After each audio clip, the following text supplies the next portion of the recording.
All right, now we're going to look at dividing polynomials when there is a remainder in there. So let's start with this first problem. 3z cubed minus 14z squared minus 7z plus 3. And we're dividing all of that by z minus 5. So again, I'm just going to rewrite the problem in long division format. Let's see, and ask myself, what am I going to be multiplying z by to get to 3z cubed? Hopefully that makes sense. What am I multiplying z by to get to this first term?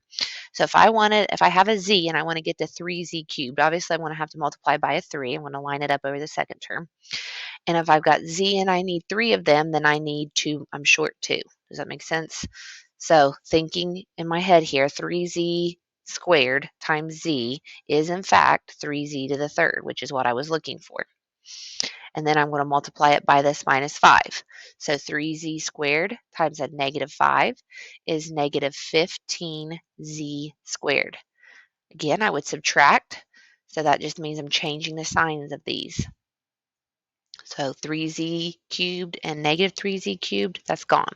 Negative 14 and 15 just leaves me with a z squared and bring down my minus 7z. So again, back to the question here. Z times what is going to give me z squared? Well, that's just a positive z, right? Z times z is z squared. Z times negative 5 is negative 5z.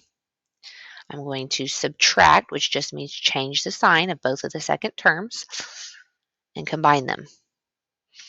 Z, take away z squared, blah, blah, blah, that's gone. Negative 7 to plus 5 is negative 2z. What would I multiply z by to get me to negative 2z? And that's a negative 2. So this times this is negative 2z. This times this is a positive 10. I forgot to bring down that plus 3, didn't I? So bring down my plus 10. Ran out of room on that page. Change the sign of both. That's gone. 3 and negative 10 is negative 7. So on this one, I have a remainder. So when I have a remainder, see, there's no more terms to put it above. What I do is I write it as, keep the sign, so it's a minus, and then this becomes the numerator, and this becomes the denominator. I can't talk.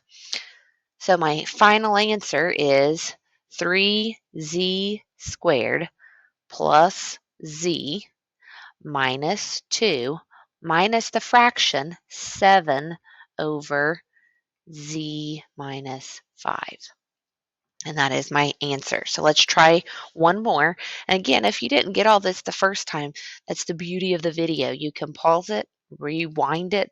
I guess it's not rewinding, scroll back, whatever, and watch it again. Or pause it and write it down. Make sure that you're understanding the steps that I'm doing here.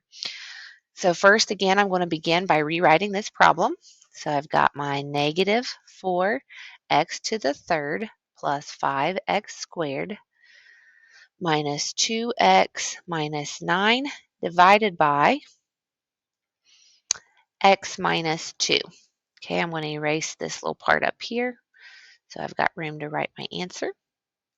And I'm going to begin this process. So x times what would get me back to negative 4x cubed?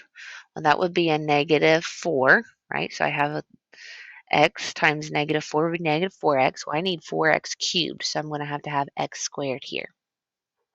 So now let's multiply it and line it all up. Negative 4x squared times x would be negative 4x cubed times a negative 2 makes it a positive 8x squared. Change the sign of both, combine. So that's gone. That's negative 3x squared. Bring down my negative 2x. I'm asking myself, x times what would get me to this term? So that would be a negative 3 and an x. Negative 3 times x, negative 3x times x is a negative 3x squared. Negative 3x times a negative 2 is a positive 6x. Now change the sign of both and combine. That's gone. This is negative 8x. Bring down my negative 9. X times what would give me negative 8x? negative 8. Negative 8 times x is negative 8x. Negative 8 times negative 2 is a positive 16. So we can see we're going to have a remainder. Change the sign. Combine. That's gone. Negative 9 and negative 16 is negative 25.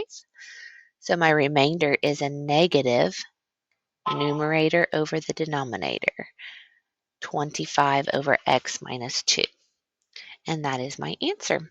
I hope that this made sense. Again, watch it as many times as you need to. There's nothing wrong with watching a video more than once. Make it make sense and then get busy on your practice problems. Have a great day, guys.